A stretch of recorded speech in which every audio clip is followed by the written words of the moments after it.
So, welcome back to yet another Off the Shelf. We've got a returning series for the first time in a while. So, you read the first volume of the manga for this series a while back, and I very quickly realized that the first volume of the manga covered like 2 chapters of the web novel.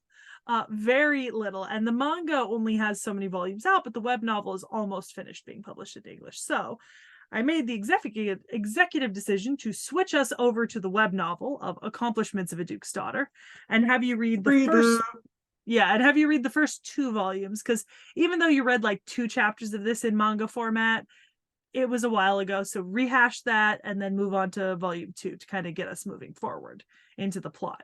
Because one of the things that we had an issue with in the manga was that it felt like it really didn't cover a lot, because it didn't. It covered Like it very little. established and then did nothing.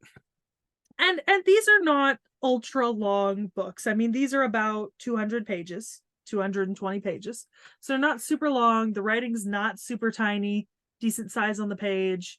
There's some lovely illustrations, even inside the web novel. Like, there are some really nice illustrations, and the illustrator for the manga and web novel are actually different.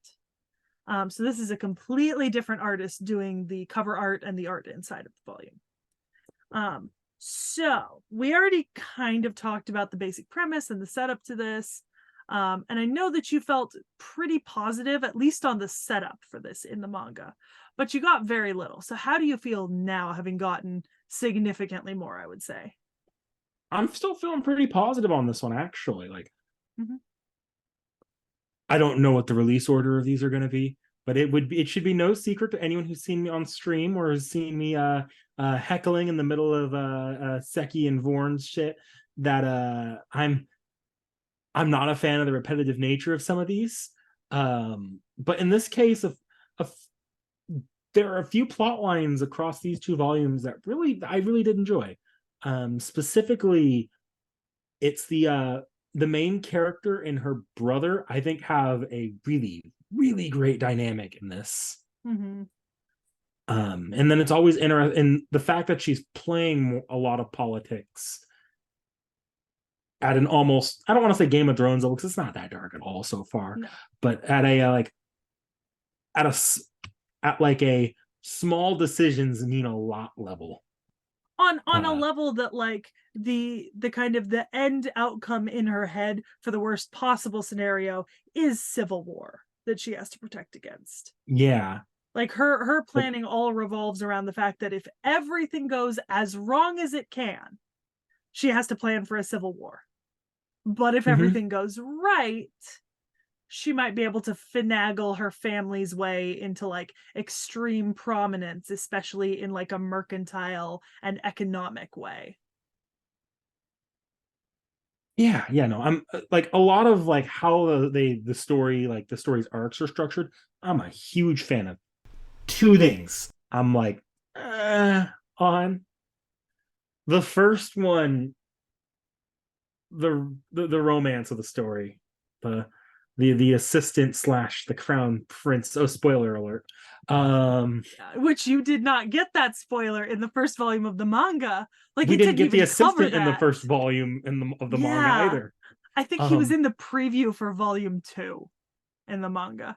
Maybe I've just seen she's gonna get the crown prince, or she is or was with the crown prince enough times where I'm just like, I don't care.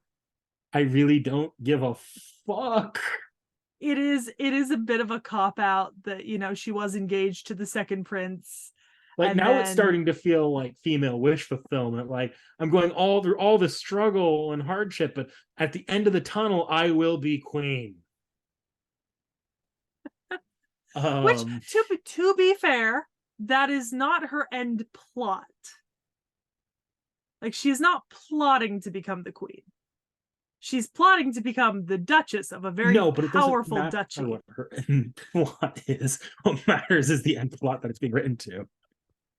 Because it's like, it's always got to be the I don't care. I'm stoic about this. I am doing what's right for me, what's right for the people I'm over. But the reward for doing what's right is you get to rule.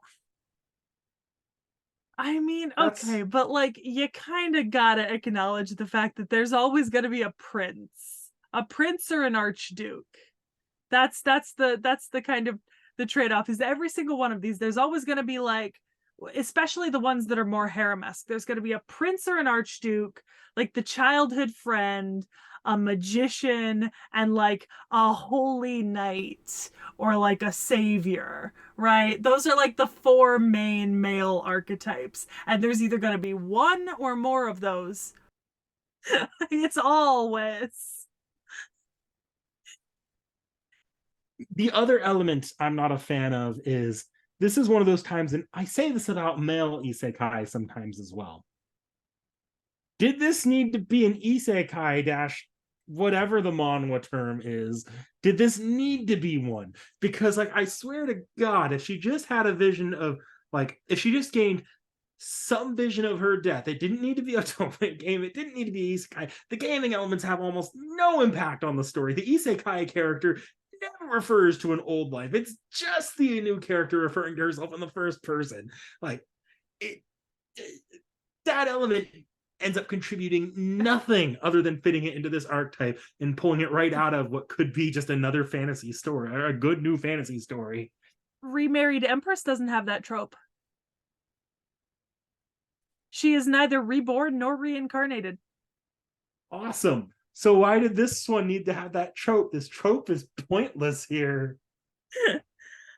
I don't know. Actually, if I remember right, Remarried Empress. Wait, I can't remember. That might be the wrong one. One of them, well, the character wasn't an isekai, but they did have isekai elements, and it was really well handled. Like they handled the isekai elements in a creative way. Just didn't do nothing. You mean with it. Abandoned Empress, where she's not the isekai reincarnator, but someone else That's right. is. Remarried Empress doesn't have reincarnation at all. It's just with Remarried Empress, they show you a snippet of a further ahead part of the story, and then they take you back to explain what happened leading up to it. That's right. Yeah. It's been so long. Yeah. So with Remarried Empress, it can feel like it just because of the way that the story is structured. But yeah, I really like Accomplishments of a Duke's Daughter.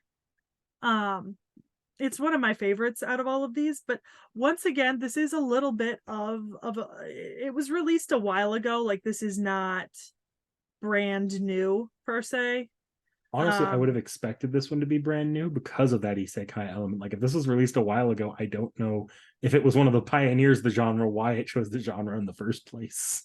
So this was originally called Koshaku Reijo no Tanashimi. And it was copyright first published in Japan in 2015 by Katakawa. So it is one of the earliest works in this genre. I mean, this is like baby's first Otome game, basically, at least for the modern kind of popularity of them. Because I can name some older mangas like this, but the big pop off with them with like Hamefura and stuff spuns from like this era, like the mid 2010s. So this is one of the earlier ones.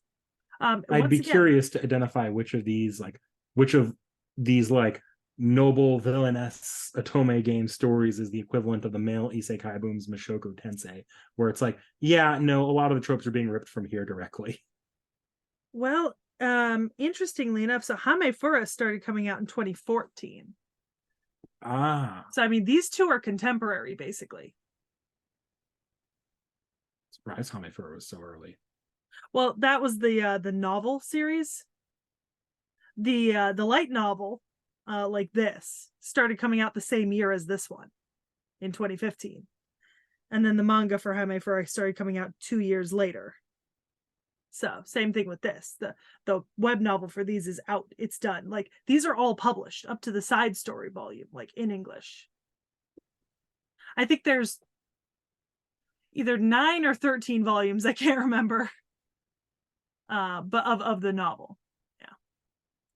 But yeah, no, I'm looking forward to reading more of this. I want to learn more about the cacao business. It's always chocolate or coffee. It's always chocolate or coffee. Chocolate.